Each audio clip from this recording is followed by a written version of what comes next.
Russia's Foreign Minister Sergei Lavrov this morning, who said Russia had no role in this, and then in fact he turned the tables and said it's Britain's fault because Britain's not sharing any of the nerve agents so that we can help with this investigation and clear our name.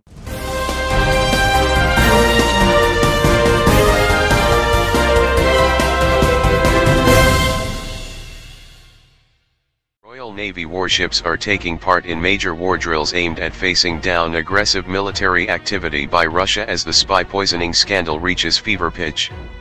A large-scale anti-submarine warfare exercise led by NATO alliance forces is being carried out in the Mediterranean Sea off the coast of Sicily, Italy.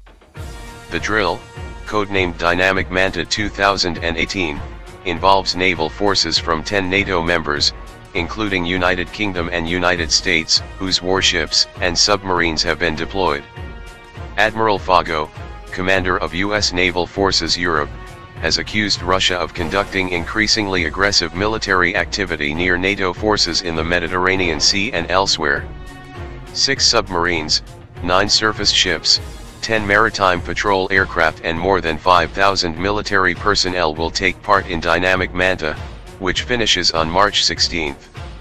Royal Navy warships, including Type 45 destroyer HMS Duncan, have been dispatched for the exercises as tensions between Russia and the United Kingdom reach fever pitch.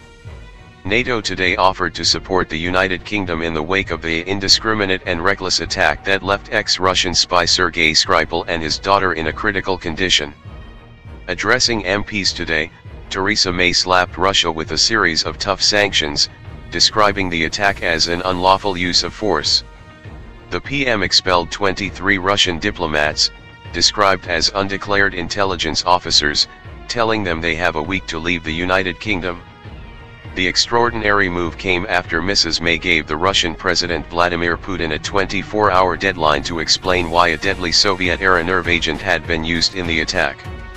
Having provided no explanation, Mrs. May imposed sanctions on Russia to send a clear message. Their response has demonstrated complete disdain for the gravity of these events, Mrs. May told the House of Commons.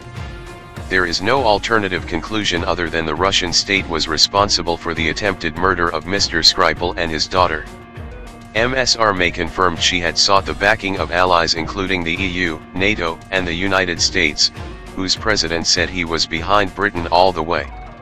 Meanwhile, NATO accepted that the nerve agent attack was an indiscriminate and reckless attack against the United Kingdom and vowed to support Mrs. May. In a statement, NATO said, "Allies expressed deep concern at the first offensive use of a nerve agent on alliance territory since NATO's foundation. Allies expressed solidarity with the United Kingdom, offered their support in the conduct of the ongoing investigation, and called on Russia to address the United Kingdom's questions including providing full and complete disclosure of the Novichok program to the Organization for the Prohibition of Chemical Weapons." Allies agreed that the attack was a clear breach of international norms and agreements. Under Article 5 of NATO's collective defense policy, an attack against one NATO member is deemed an attack on all. But NATO has stopped short of using Article 5 over the poisoning of the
facts, we can conclude that Russia is in serious breach of the Chemical Weapons Convention through its failure to declare the Novichok program. This fact alone means you should discount any arguments you hear about the possibility of other countries having inherited this technology. After we heard the words from the UK ambassador, who had called this emergency meeting of the 15-member body that leads the United Nations, we then heard from the US ambassador, Nikki Haley.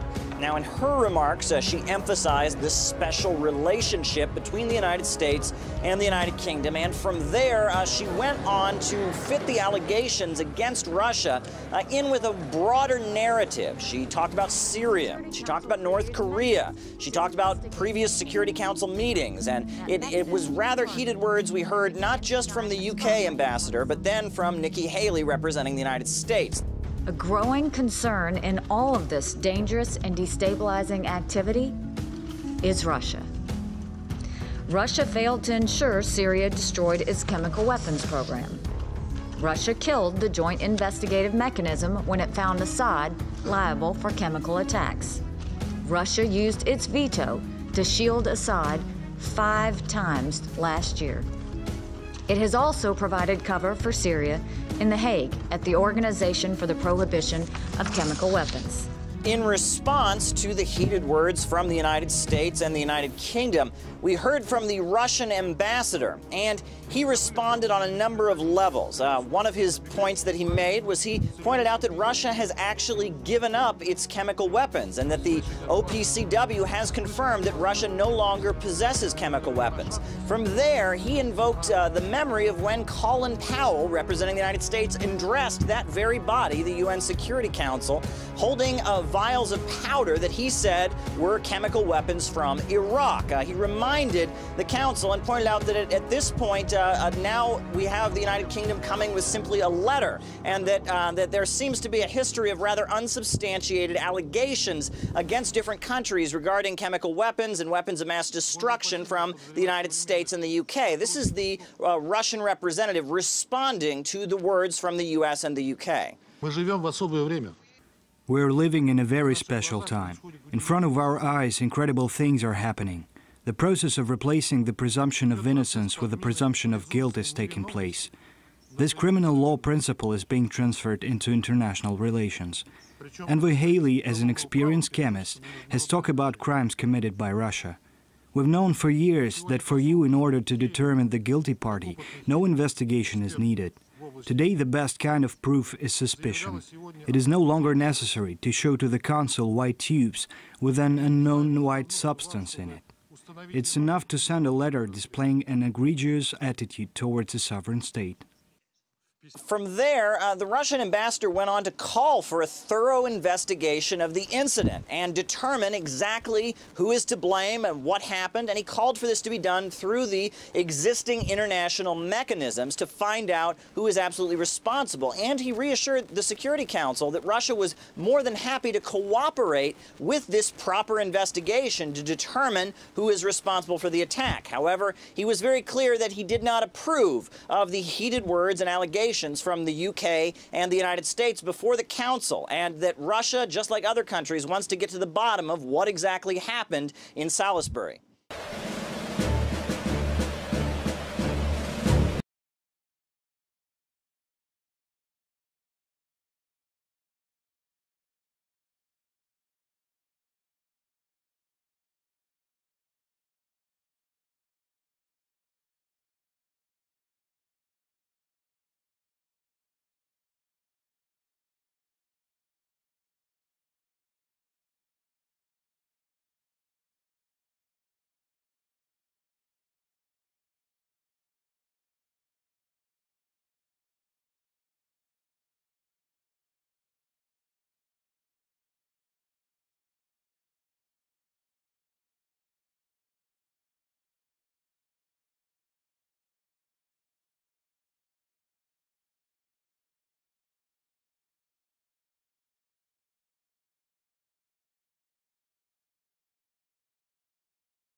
They are suspending high-level contacts between the two countries. The Russian foreign minister's visit to the UK has been cancelled, and no British officials, including members of the royal family, will be present at the World Cup in Russia taking place this summer. Theresa May has said that Russia's response to the deadline that was given by midnight last night was a disdain given the gravity of events that unraveled. Mr. Speaker, it was right to offer Russia the opportunity to provide an explanation. But their response has demonstrated complete disdain for the gravity of these events. They have provided no credible explanation that could suggest they lost control of their nerve agent. No explanation as to how this agent came to be used in the United Kingdom. No explanation as to why Russia has an undeclared chemical weapons program in contravention of international law.